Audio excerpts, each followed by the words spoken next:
Bonjour à tous et bienvenue dans cet épisode de Resolve 101 Plus. Dans une précédente vidéo, je vous montrais ce que j'ai fait en vertical et en horizontal pour Geronimo Tattoo. Et j'utilisais ça, en vertical et en horizontal. Alors évidemment, j'ai fait ça dans Fusion et je vous propose qu'on voit tout de suite après le générique comment on a fait.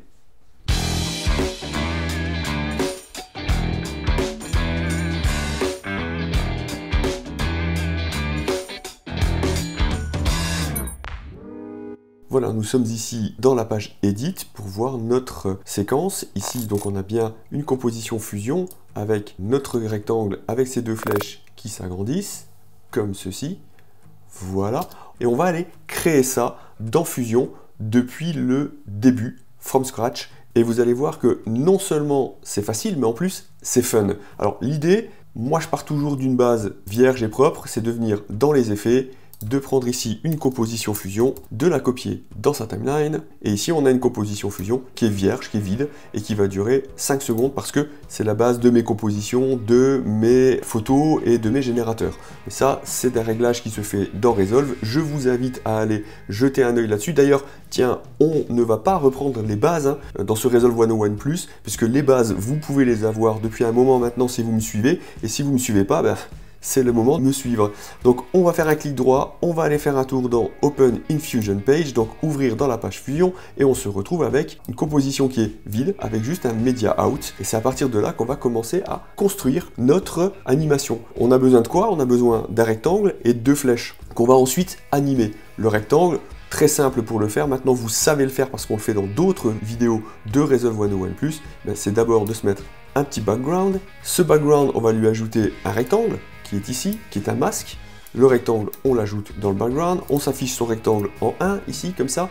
Voilà, ça maintenant vous savez le faire aussi. Et puis évidemment, pour avoir uniquement les bordures, on décoche ici la coche solide, et puis on va ajouter une épaisseur de bordure, et voilà, on commence à avoir son rectangle, là, voilà, en montant la bordure. Tout ça, vous savez le faire, puisqu'on l'a déjà vu ensemble dans un Resolve 101 Plus. Je vous invite à aller le retrouver. On va se mettre une petite bordure de 0,008, mais ça c'est votre choix. Moi j'aime bien avoir un petit radius sur les angles pour pas avoir des angles trop pointus. Et voilà, nous avons notre rectangle. Ce rectangle là, pour l'instant, comme ça, c'est un rectangle qui ne bouge pas. Voilà. Si je viens l'afficher ici, vous voyez comment ça fonctionne. C'est un rectangle noir, donc la couleur de notre rectangle, moi je veux du blanc. On va modifier, et voilà, donc on a affiché notre rectangle dans notre viewer 1. Ça, c'est fait, il est propre, il est de côté, on le laisse ici, et maintenant on va s'occuper de nos flèches. On veut deux flèches. Là, on va aller chercher les flèches directement dans ces effets. À vous de choisir, vous allez pouvoir trouver pas mal de choses dans les générateurs. Donc en fait, on va dans les effets, on va dans les templates, edit, dans les générateurs. Et moi, je vais tout simplement taper arrow parce que c'est flèche en anglais. On a un certain nombre de flèches. J'aime bien, moi, celle-ci, arrow straight one. C'est celle-ci que je vais prendre et que je vais utiliser.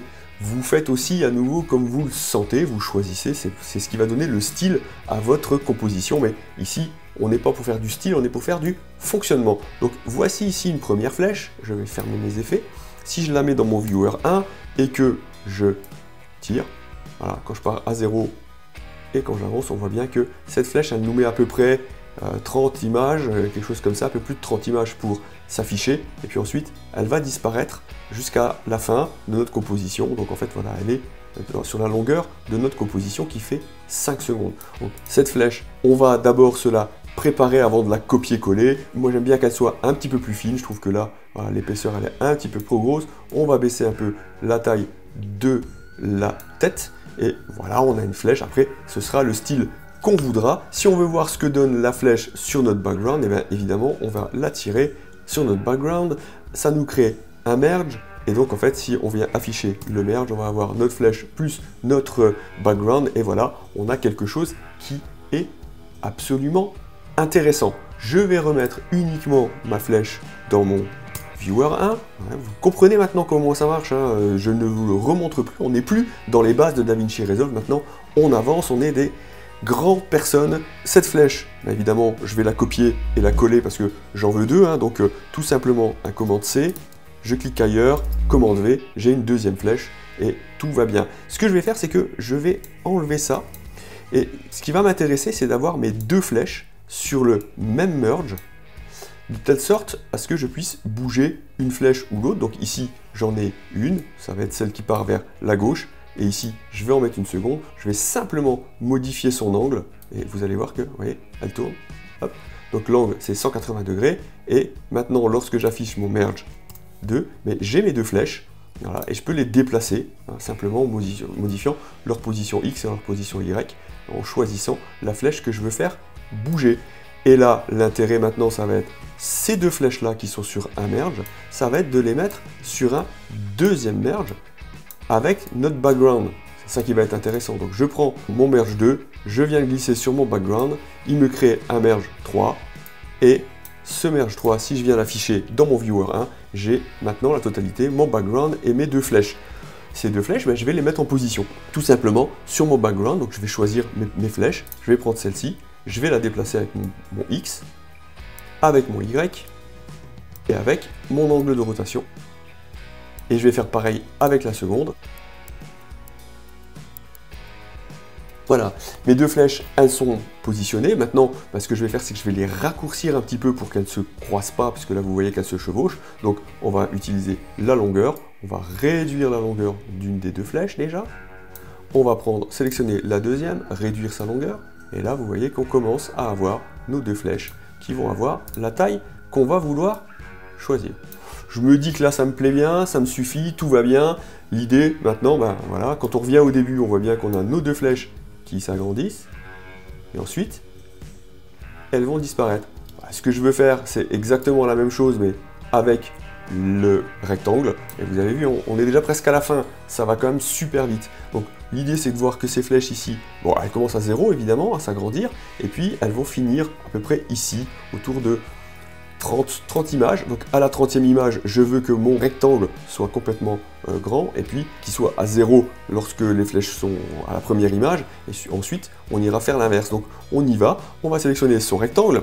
Quelque chose qu'on a déjà vu, hein, c'est l'expression. Ici, si mon rectangle il a 0,5 et 0,5, si je veux le réduire, là je vais réduire que la largeur, et évidemment avec la hauteur je vais réduire et agrandir que la hauteur. Là, si je veux qu'il soit lié, je viens dans la hauteur par exemple, je fais égal, entrée, il me propose une expression, je vais prendre mon plus que je vais tirer sur la largeur, et là, ma hauteur est liée à ma largeur, et donc quand je vais bouger ma largeur, il va bouger la hauteur aussi. Ça, on le voit dans un autre Resolve 101. Donc je reviens ici, voilà, nous sommes à l'image 30, je veux que mon rectangle soit comme ceci, je vais lui mettre une image clé sur la largeur et la hauteur pour être tranquille, mais la hauteur est liée à la largeur, donc normalement ça ne devrait pas poser de problème. Si je reviens au tout début, je mets maintenant mon rectangle à 0, et lorsque je fais play, mon rectangle s'agrandit avec mes flèches. Vous avez vu que les flèches dépassent, elles vont plus vite que le rectangle. Donc l'idée c'est que le rectangle soit déjà grand ici à l'image 24, donc là c'est l'image 30. Ce que je peux faire, c'est que je peux venir supprimer ce point clé ici, je viens à l'image 24, je lui dis que je veux être à 0,5 à l'image 24, voilà, et normalement ça devrait commencer à le faire. Ici on se remet à 0, et lorsqu'on fait play, hop, on approche, mais c'est encore pas ça, il faut que le rectangle soit encore plus tôt, donc voilà, on va gérer les choses comme ça, de telle sorte à ce que notre rectangle soit à la bonne longueur au bon moment. Voilà, on approche. Je pense que là, on a quelque chose de sympa. Hop, on a notre rectangle qui agrandit en même temps que les flèches. Et puis ensuite, on va voir à partir de quel moment les flèches vont commencer à repartir. C'est par ici, là, autour de l'image, on va dire à l'image 100, par exemple. Hop, on se remet un point clé. Et puis, on va aller à la toute fin, au moment où nos flèches ont disparu, mettre notre rectangle à 0. Et qu'est-ce que ça donne si on fait play ?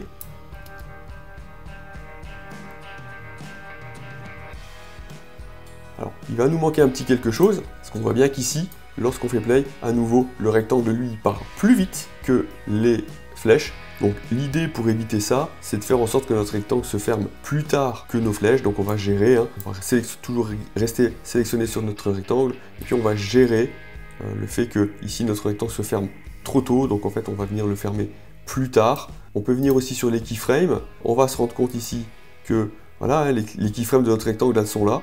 Donc on peut venir ici, les déplacer un petit peu, le faire se fermer plus tard. Voilà, et au moins ça nous permet de venir déplacer nos keyframes.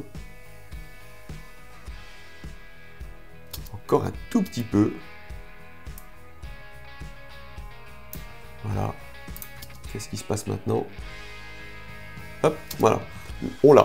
Alors ce qu'on travaille pour que le rectangle s'agrandisse en même temps que les flèches, c'est la taille du rectangle ici. On peut évidemment aller jouer là-dessus puisque nos flèches, elles ont en fait une rampe. Hein. C'est pour ça qu'elles démarrent fort et qu'ensuite elles se calment. Donc en fait on pourrait venir dans les splines ici. Ce qui nous intéresse c'est le rectangle 1, donc on va fermer tout le reste. Et donc on se retrouve avec notre rectangle. Et si on vient cliquer sur la largeur de notre rectangle, on voit bien qu'on a notre courbe, que notre courbe qui est justement pas une courbe, en fait on est bien en linéaire. Déjà en cliquant ici, on voit la totalité de ce qu'on fait. On peut venir sélectionner la totalité de nos points, et en appuyant sur S, on va faire du smooth, et puis on peut venir travailler ces courbes pour venir amener les choses comme on le souhaite, pour que notre rectangle, on va voir comme ça ici, si on se met juste ici, et qu'on vient commencer à travailler un petit peu, vous voyez, on va faire, notre rectangle va être plus ou moins grand en fonction de la pente qu'on va lui donner, la courbe, etc. Et donc on va venir travailler comme ça, on peut s'éloigner, venir un peu plus loin, et on va venir ici, hop, on se rend compte que notre rectangle il repart. Voilà, enfin en tout cas on peut travailler ça avec nos splines ici, mais c'est un tout autre sujet qu'on pourrait voir à un autre moment. Et donc voilà, on a animé notre rectangle en même temps que nos flèches. Et là, on a bien ce qu'il nous fallait, ce qu'on souhaitait, c'était d'avoir un rectangle qui s'ouvre en même temps que nos flèches et qui se referme en même temps que nos flèches. Ça, c'est fait. Et ensuite, on va relier notre Merge 3 à notre Media Out pour l'avoir ici. On voit bien qu'ici, on est sur un fond d'écran qui est transparent. Si vous vouliez rajouter un fond d'écran, ben vous pouviez, mais on peut revenir tout simplement dans la page Edit et on a ici notre animation qui est faite. Voilà, alors elle est un petit peu plus grossière que l'autre, mais rien de grave, ça c'est à vous de le gérer. Voilà, on a recréé notre animation. Évidemment là elle est à l'horizontale, elle est sur un fond transparent. Hein. Si je viens dans les options de la timeline, changer le background et que je passe au checkerboard, elle est bien sur un fond transparent. Alors on l'a ici à l'horizontale, si on le voulait à la verticale, il y a plusieurs solutions. Si on revenait dans la page fusion, il faudrait qu'on aille modifier un certain nombre de choses, c'est-à-dire que si on prend le dernier merge ici et qu'on le passe à 90 degrés dans l'angle ici de rotation, on va avoir les deux flèches qui vont bouger et il faut aller chercher notre rectangle pour aller aussi lui amener un angle de 90 degrés ici. Et là, on aurait tout le monde à la verticale. Maintenant, si on revient à l'horizontale, qu'on repasse dans la page Edit, cette séquence-là, mais on peut la retourner ici en une seule fois, en lui mettant un angle de 90 degrés, voilà, et on a à nouveau notre vidéo à la verticale. Donc en fait l'idée, ça pourrait être simplement de garder sa vidéo ici à un angle de 0, de la copier, de la basculer à 90 degrés, et on a ici l'horizontale suivi de la verticale.